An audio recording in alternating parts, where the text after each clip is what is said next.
সরাসরি বাংলাদেশের দিকে নজর দেব। 17 বছর পর বাংলাদেশে ফিরলেন তারেক রহমান। সরাসরি সেই ছবি দেখতে পাচ্ছেন।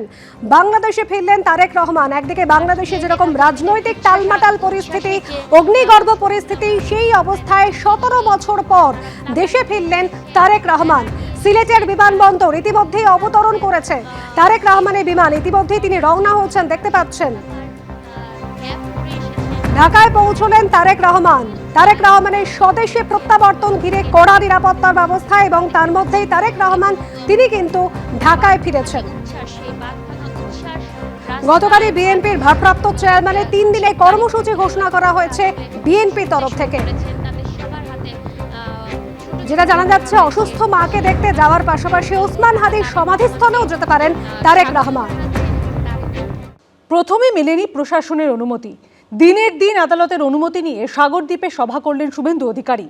7,000 সমর্থক নিয়ে সভা করার অনুমতি মেলার পরই সভা থেকে কার্যত হুঁশিয়ারির সুর শোনা গেল তার গলায়। কালকে রাত্রিবেলা 10টার সময় ইলেকট্রনিক্স চ্যানেলে দেখিয়েছে যে সবার অনুমতি বাতিল করলেন কাকদ্বীপের মান্যবর এসডিও মহোদয়। ওর নাম ছবিটাও আমার দরকার, পাঠাবেন আমাকে, কাজে লাগবে।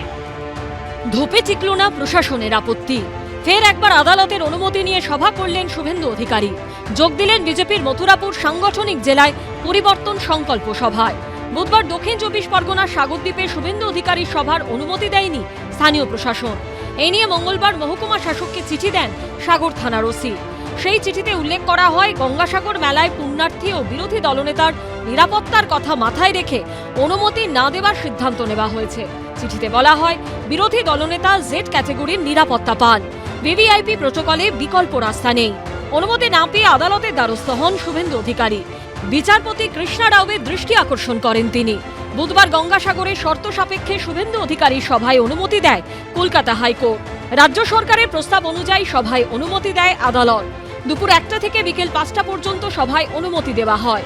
শর্ত দেওয়া হয় 7,000 সমর্থক নিয়ে করা যাবে সভা। ব্যবহার করা যাবে 50টি মাইক। রাত্রি 9:50-এ এসডিও তরফ থেকে একটি অর্ডার আসে, যেখানে বলা হয় হচ্ছে যে পুলিশের তরফ থেকে বেসিক্যালি আপত্তি জানানো হচ্ছে, তাই জন্য পারমিশন দেওয়া যাবে না। আজকে সকালবেলাতে আমরা ওই অর্ডারটিকে চ্যালেঞ্জ করে মাননীয় জাস্টিস কৃষ্ণা রাওয়ের ঘরে আমরা আবার লিভ নিই। আদালত আজকে অনুমতি দান করেছেন, অনুমতি অ্যালাউ করেছেন, পারমিশন দিয়েছেন। আদালতের অনুমতি পেতেই সাগরে শুরু হয় সভার তোড়জোড়। সেখানে পৌঁছে প্রথমে কপিলমুনির আশ্রমে যান শুভেন্দু অধিকারী, যান ভারত সেবাশ্রম সংঘে।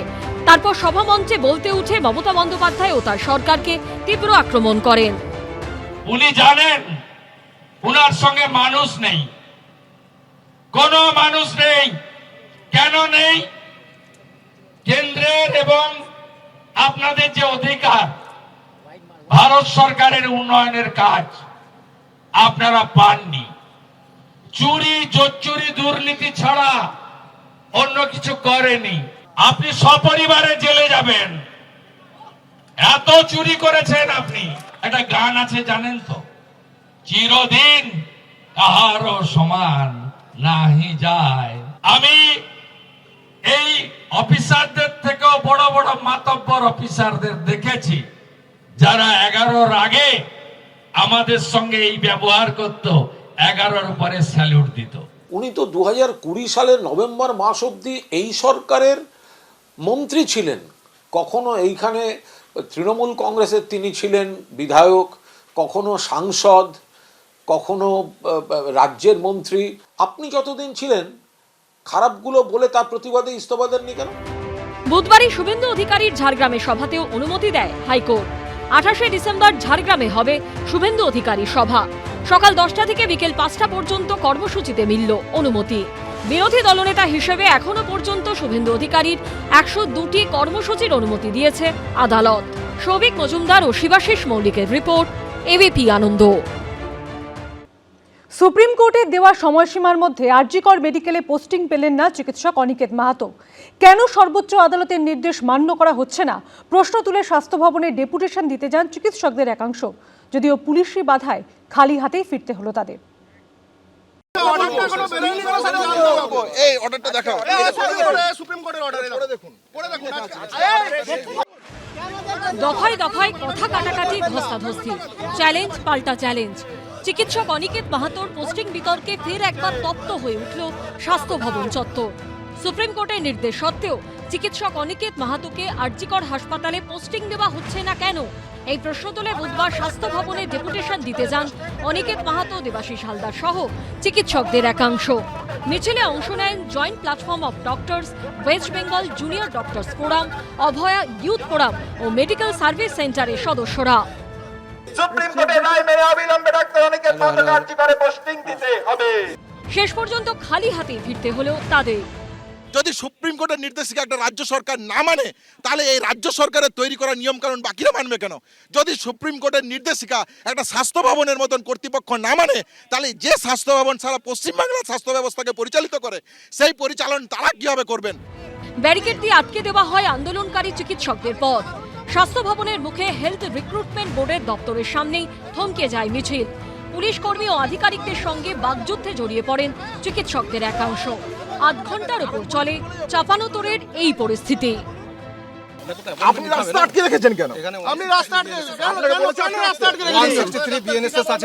ডাক্তাররা যেতে পারবে না এখানে, দেখেন।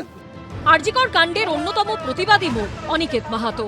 অভিযোগ, কাউন্সিলিং এর সময় ফার্স্ট ইয়ার সিনিয়র রেসিডেন্ট হিসেবে তার নাম ছিল আরজিকর মেডিকেল কলেজে, অথচ তাকে পাঠানো হয় রায়গঞ্জ মেডিকেল কলেজে। এরপরই রাজ্য সরকারের সিদ্ধান্তকে চ্যালেঞ্জ করে কলকাতা হাইকোর্টে যান প্রতিবাদী চিকিৎসক। সিঙ্গল বেঞ্চ ডিভিশন বেঞ্চ হয়ে মামলা গড়ায় সুপ্রিম কোর্টে। 11ই ডিসেম্বর সুপ্রিম কোর্ট সরাসরি প্রশ্ন তোলে, বাকিদের পোস্টিং মেধাভিত্তিক হলে অনিকেত মাহাতোর ক্ষেত্রে নয় কেন? দেশের সর্বোচ্চ আদালত নির্দেশ দেয় 2 সপ্তাহের মধ্যে চিকিৎসক অনিকেত মাহাতোকে পোস্টিং দিতে হবে আরজিকর মেডিকেল কলেজেই। বুধবার শেষ হলো সেই সময়সীমা, অথচ পোস্টিং সংক্রান্ত নির্দেশ এখনো কার্যকর হয়নি বলে অভিযোগ। আমরা এসেছিলাম সুপ্রিম কোর্টের অর্ডারটা ওনাদের দেখানোর জন্য যে আজকে 14 দিন পেরিয়ে যাচ্ছে, সেই সুপ্রিম কোর্টের অর্ডার মানার ক্ষেত্রে অবস্ট্রাকশন হয়ে দাঁড়িয়ে রয়েছেন এই পুলিশ অফিসার এবং আইপিএস অফিসাররা। ডক্টর অনিকেত মাহাতোকে আরজিকর মেডিকেল কলেজ হাসপাতালে পোস্টিং দেওয়ার জন্য নির্দেশ দিয়েছিল সুপ্রিম কোর্ট, এবং আজকেই শেষ দিন। তারা সেই বিষয়ে পুঙ্খানুপুঙ্খ জানতে স্বাস্থ্য ভবনে আসেন।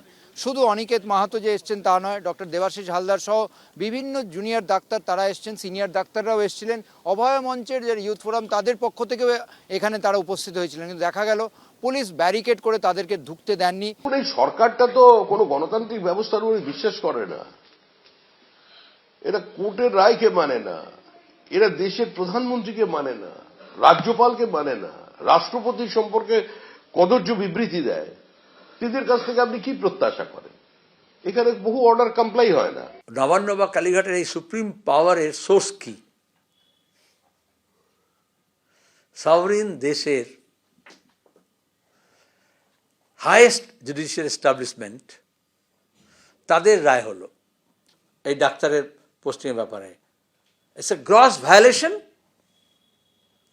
কিন্তু সৈয়া ভাই কোতওয়াল ডর কাহে কা,